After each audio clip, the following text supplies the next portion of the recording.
조갑제TV 시청자 여러분 안녕하십니까? 저는 조갑제닷컴의 조세별입니다. 지금 시각은 2022년 2월 25일 밤 11시를 가리키고 있습니다. 오늘 있었던 2차 대선 후보 TV 토론에 좀 정리를 해보겠습니다. 물론 저의 개인적인 평가입니다.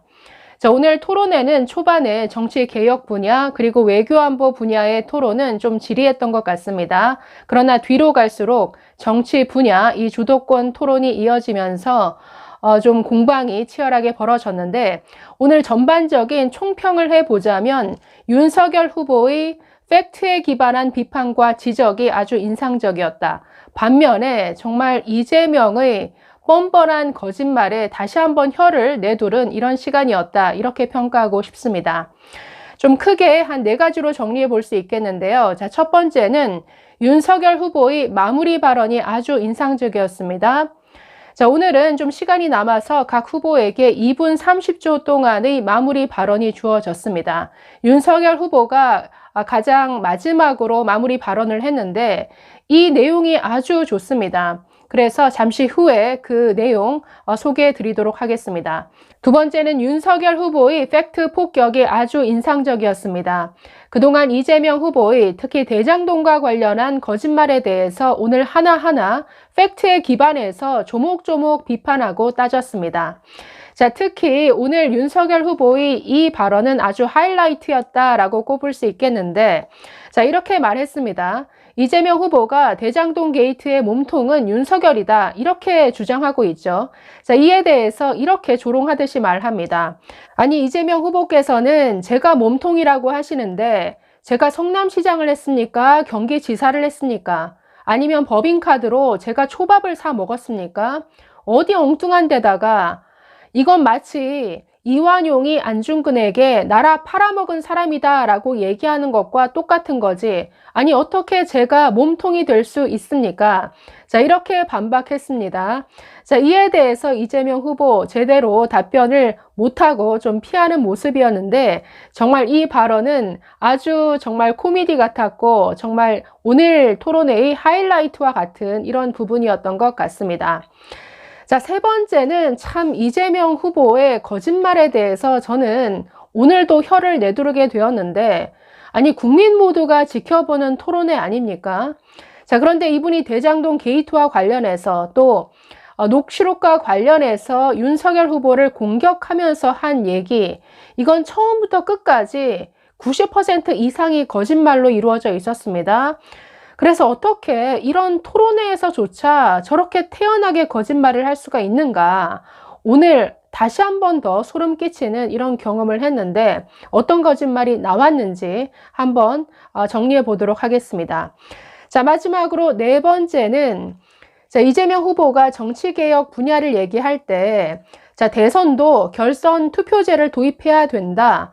그래서 과반 득표를 못하게 되면 다시 1, 2위 후보가 맞붙는 결선 투표제를 도입해야 된다. 자, 이런 주장을 했습니다. 자, 그런데 이에 대해서 윤석열 후보는 민주당 경선 과정을 언급하면서 아주 제대로 한 방 먹이는 이런 답변을 했습니다. 자, 어떤 얘기가 오가는지 보겠습니다. 자, 그래서 크게 이 4가지 틀을 가지고 세부 내용 좀 더 살펴보도록 하겠습니다. 자, 첫 번째, 오늘 윤석열 후보의 마무리 발언이 아주 좋았다라고 말씀드렸는데요. 자, 마무리 발언 소개해 드리도록 하겠습니다. 자, 이렇게 말합니다. 국민 여러분, 저는 26년간 국민을 괴롭히고 약탈하는 부정부패와 싸워왔습니다. 저는 이쪽 저쪽을 가리지 않았고 인사불이익도 여러 번 받았습니다. 저는 검사직을 수행하면서 제 개인적인 사익을 쫓은 적이 한 번도 없습니다. 제가 나이 50이 넘어서 결혼했지만 정말 전세 한 칸 없이 공직 생활을 해왔습니다. 정치 보복이라고 하는 것은 자기 이익을 위해서 또 사익을 위해서 권력자의 사익을 위해서 또는 그 하수인인 칼을 든 관계자들이 있다면 그 사람들도 자신들의 인사와 사익을 위해 하는 것입니다. 저는 부정부패와 싸워오면서 단 한 번도 사익을 추구한 적이 없기 때문에 제게 정치 보복이란 있을 수 없다는 것을 분명히 말씀드립니다. 자, 그러면서 우크라이나 사태를 언급하면서 안보 문제로 이렇게 마무리 발언합니다. 지금 우크라이나 사태를 보는 각도가 다 다릅니다마는 결국엔 우리가 스스로 지킬 힘과 강력한 동맹이 없다면 그저 말뿐인 종이와 잉크로만 되어 있는 그런 협약서와 선언문만 가지고는 절대 평화가 유지될 수 없다는 점입니다. 평화는 힘에 의해서 유지되는 것이라 했습니다. 평화를 원하거든 전쟁을 준비하라라고 했습니다. 그건 전쟁을 막기 위해서, 전쟁을 억제하기 위해서, 또 우리 청년들이 죽어나가지 않게 하기 위해서 우리가 하는 것입니다. 자, 그래서 이걸 전쟁광이다 이렇게 주장한다면 그게 오히려 더 평화를 위협하고 나라를 더 위험에 빠뜨리는 일이라고 생각합니다. 국민 여러분께서 비정치인인 정말 8개월밖에 안 된 신출내기를 이 자리까지 불러주신 이유는 이 나라의 흐트러진 법과 상식, 이것을 분명히 세워서 이걸 기초로 국가 발전이 될 수 있게 뒤틀을 닦으라는 이런 뜻으로 알고 매진하겠습니다. 자, 이렇게 마무리 발언했는데 오늘 4명 중에서 윤 후보의 이 마무리 발언이 가장 귀에 쏙쏙 들어오고 아주 돋보였던 발언이었습니다. 자, 두 번째는 윤석열 후보가 팩트에 기반해서 아주 이재명 후보의 거짓말을 잘 공격했다, 잘 지적했다. 자, 이렇게 말씀드렸는데, 자, 이런 얘기가 오갔습니다. 자, 지난 1차 토론회에서 이재명 후보는 녹취록에 나오는 그분이 알고 봤더니 조재현 대법관이더라, 내가 아니더라, 이렇게 직접 실명까지 거론하면서 그동안 이재명이 몸통이다라고 주장해온 윤석열 후보는 사과하라라고 이렇게 요구를 했었습니다. 자, 이 문제를 가지고 윤석열 후보가 이거 거짓말 아니냐 이렇게 반박하면서 질문하는데, 자, 이렇게 지적합니다. 자, 지난번에 판넬까지 들고 나와서 대장동의 김만배가 지칭하는 그분이 현직 대법관이다. 자, 실명까지 거론하셨는데 나중에 알고 보니 아파트 집을 사들인 그분하고 천화동인 1호 소유의 절반은 그분 것이다 할 때 그분, 이 두 그분은 전혀 다른 별개의 사안인데, 자, 이걸 섞어가지고는 마치 그분의 정체가 현직 대법관이니까 이재명을 몸통이라고 지목한 윤석열은 사과하라라고 이렇게 말씀하셨습니다.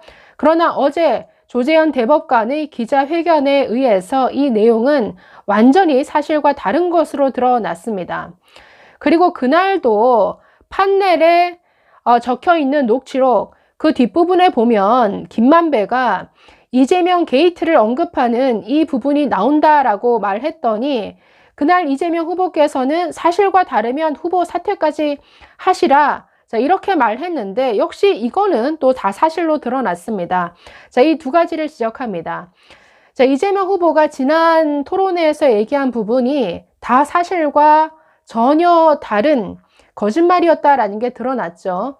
자, 조재현 대법관, 김만배 전혀 만난 적도 없다라고 어제 매우 유감이다. 대선 후보가 TV 토론회에서 이렇게 무책임하게 실명까지 거론한 것 아주 유감이다. 강하게 비판했습니다. 자, 역시 지난 토론회에서 윤석열 후보는 자, 녹취록을 다 들어보면 끝부분에 이재명 게이트라고 언급한 부분이 나온다라고 지적했었습니다.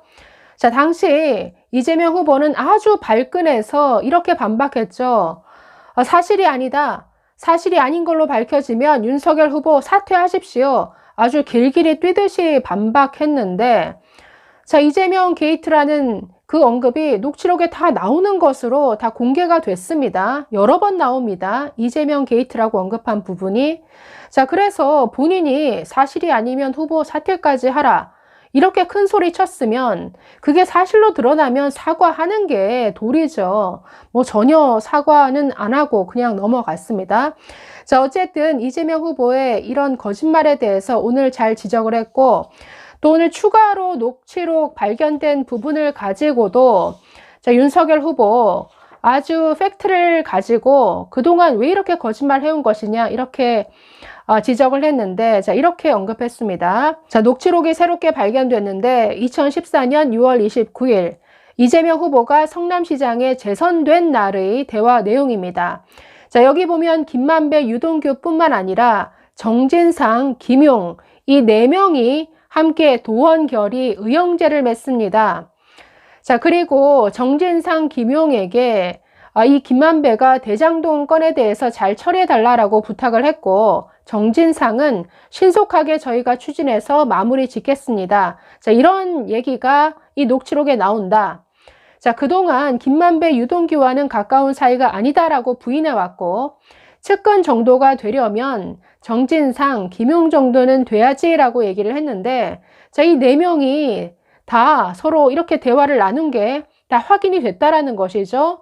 그리고 이 대화 이후로 이 대장동 사업이 아주 잘 추진이 되었고, 화천대유가 특혜를 받아서 이 도시개발 사업자로 선정이 됩니다. 자, 그래서 결국 보면 이 4명, 여기에는 이재명 후보의 측근 중에 측근, 정진상, 김용이 들어가 있지 않느냐. 그러니 이 대장동 게이트의 몸통은 이재명이다. 자, 이런 부분을 정확하게 설명했는데, 저는 이 질문 내용 자체가 아주 귀에 쏙쏙 들어와서 시청자들에게 잘 어필이 되었다라는 이런 생각을 했습니다. 자, 세 번째는 이재명의 정말 기가 막힌 거짓말에 대해서 오늘 또 한 번 혀를 내두르게 되었다라고 말씀드렸는데요. 자, 저는 국민들이 이렇게 지켜보는데 어떻게 저렇게 태연하게 거짓말을 할까? 자, 이런 생각이 들었습니다. 자, 지난번에 대장동 몸통은 윤석열이다라고 하면서 판넬까지 들고 나와서 얘기를 했죠. 사진 보시면 저런 녹취록 얘기인데, 자, 이거 언론 보도에 의해서 이미 그야말로 녹취록의 일부만 짜집기 해서 악마의 편집을 한 이런 내용이었다라는 게 드러났죠. 저 사진을 보시면 윤석열은 영장 들어오면 죽어.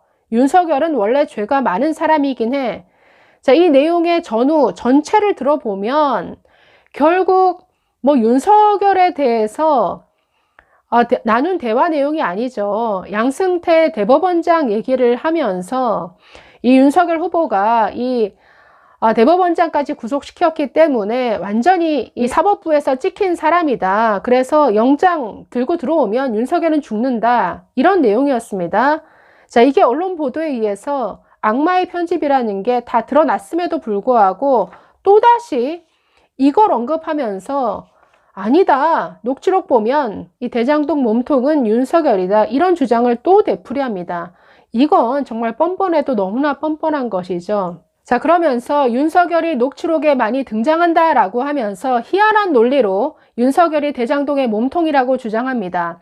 비리범을 많이 도와줬고 또 비리범으로부터 이익을 취했다라는 것이죠. 도와준 게 뭐냐? 부산저축은행 사건 때 수사를 봐주기 수사를 했다. 자, 도움을 받은 것은 연희동 부친 집을 매각한 게 도움을 받은 것이다. 아니, 두 사건이 대장동 게이트와 무슨 상관입니까? 아니, 10년 전 2011년에 터진 부산저축은행 사건, 당시 대검 중수부에서 이 사건 수사했고, 당시 윤석열, 아니, 대구 고검에 좌천되어서 일할 때인데 어떻게 봐주기 수사, 어떻게 몸통이 될 수 있습니까? 그리고 연희동 부친 집을 시세보다 더 뭐 비싸게 사준 것도 아니고 그냥 부동산을 통해서 시세대로 판 것일 뿐인데 거기서 무슨 이익을 얻었나요? 자, 이런 희한한 논리로 주장을 하는데 네, 이런 거짓말은 안 통하죠. 자, 마지막 세 번째 가장 기가 막혔던 것은 자, 지난 21일 토론회에서 대장동의 그분은 조재현 대법관이더라. 직접 본인 입으로 실명을 언급했죠.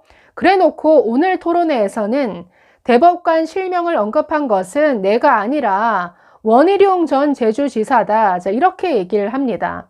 아니, 원희룡 전 지사가 페이스북에 언급할 수는 있지만 아니, 지난 토론회에서 전 국민이 다 보는 앞에서 직접 언급한 사람은 본인이죠. 그래놓고 지금 이런 거짓말을 하고 있습니다.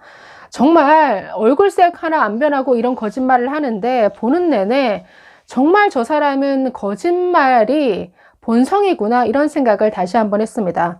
자, 마지막으로 자, 이재명 후보가 정치개혁 분야 토론회에서 대선도 결선 투표제 방식을 도입해야 된다라고 주장을 합니다. 과반을 얻지 못하면 1, 2위가 다시 맞붙어서 결선 투표를 진행해야 된다. 이런 제도를 도입해야 된다라고 주장하는데, 자, 이에 대해서 윤석열 후보가 아주 한 방을 날리는 이런 지적을 했습니다. 자, 이렇게 얘기를 하는데요. 자, 민주당 경선 과정을 언급합니다. 민주당에서도 대선 후보를 뽑는데 결선 투표를 하게 되어 있습니다. 그런데 결선 투표라고 하는 것은 처음 후보들이 얻은 표를 다 산정해 가지고 결선 투표로 갈지 그 여부를 결정하게 되어 있는데, 민주당은 그렇게 안 하지 않았습니까? 그러니까 제도를 만들어 놓으면 뭐 하냐는 겁니다. 이렇게 파행 운영을 하는데, 그래서 저는 진정성이 없는 제안이다. 자, 이렇게 지적을 했는데 완전히 팩폭이죠. 자, 지난 그 민주당 경선 과정, 이건 웬 4.4 오입이냐, 이런 논란을 불러 일으켰죠. 그 처음 그 사퇴한 후보들의 표를 무효 처리함으로써 이재명 후보 과반의 사실 미달이었죠. 49.3%로 원래대로 하면 네, 결선 투표를 진행해야 되죠. 그래서 이재명, 이낙연 두 사람이 결선 투표로 가는 게 네, 그 당원 당규에 맞는 결정인데, 희한하게 그냥 이재명 후보를 최종 후보로 결정을 지어버렸습니다. 이게 완전히 이낙연 후보를 지지했던 사람들의 마음을 돌려버리는 이런 불을 지른 결과가 됐는데, 그걸 콕 집어서 아니 제도만 그렇게 말하면 뭐하냐, 니들이 그렇게 운행 안 하잖아. 이렇게 아주 팩트로 제대로 지적한 것이죠. 자, 그래서 나름대로 오늘 정리해 봤습니다. 각자 물론 토론회를 보신 평이 다 다르겠지만 네, 오늘의 그 토론회 결과 이렇게 정리해 봤습니다. 또 다음 토론회가 기대가 되네요. 감사합니다.